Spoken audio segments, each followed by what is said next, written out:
bw'abadde mu kusaba okusonda ensimbi ez'okuzimba ebibiina by'abayizi 3 ku ssomero lya Mutwanywana Senior Secondary School e Kalumba Bukonjo mu bitundu by'e Kasese, Minisita omubeezi w'ebyamawulire Godfrey Kabyanga alabudde abayizi okubeera obulindaala eri abantu ababalindidde okubasendasenda okubayingiza ebikolwa bya Sodom ne Gomorrah. Kyagamba nti kikyamu. So if the head of nation can say something is disgusting, it speaks a lot about what the nation wants. And I would like to inform everybody who is involved that in Uganda homosexuality is a crime. It's criminal. Wano Minisita Kabyanga akubiriza abayizi okuteeka essira ku kyabatwala ku ssomero baleme kuyiga mpisa nvundu zagamba nti zisesedde nnyo amasomero. But we know that there are some people now who are spreading that gospel. They are even financing the spread of that gospel. We are going to track them and we shall arrest them. Mu nteekateeka eno y'okusonda ensimbi obukadde 12 bwe busondeddwa era minisita yeeyamye okwogerezaganya n'abakulu abalala mu gavumenti basobole okuyambako ku nteekateeka z'okutumbula ebyenjigiriza mu kitundu kino. They have presented several requests. Obviously, we cannot as government take over everything, but sincerely, we need to give them infrastructure.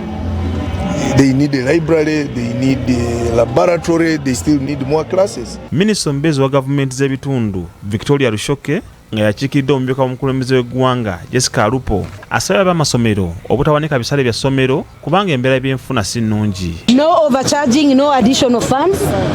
Whoever will be found adding fees and disabling the children from attending will be personally culpable. Essomero lino erya Mutwanywana Secondary School lirimu ku masomero agakyasinze obukadde mu kitundu kino era nga libadde liyambye ddala abatuuze mu kusomesa abaana baabwe. Akulira essomero lino Mugisha James ategeezza nga batalina okusomeza kwebikozesebwa ebividdeko abayizi okukola obubi. A good school is made of around 3 factors. One is a good learning environment, a good learning where there are laboratories, there are classrooms. 2, a motivated staff. So whereas parents are not paying sometimes because of the challenges they are getting, so you find in a way we are not motivating our teachers. Abantu abalala abeetabye ku mukolo guno balaze obwennyamivu olw'omutindo gw'ebyenjigiriza oguserebye mu ssomero lino nga kyo kivudde ku mbeera essomero gye lirimu. Girls are very attached to bathrooms and their cleaning rooms and changing rooms.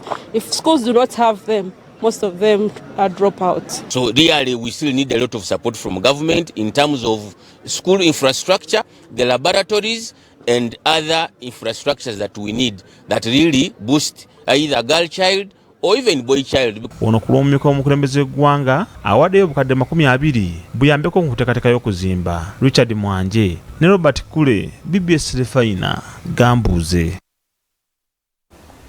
21 ezisseeko ssaawa emu ez'akawungeezi ngenda kuwumulamuko katono nkomawo n'ekitundu ekyokubiri.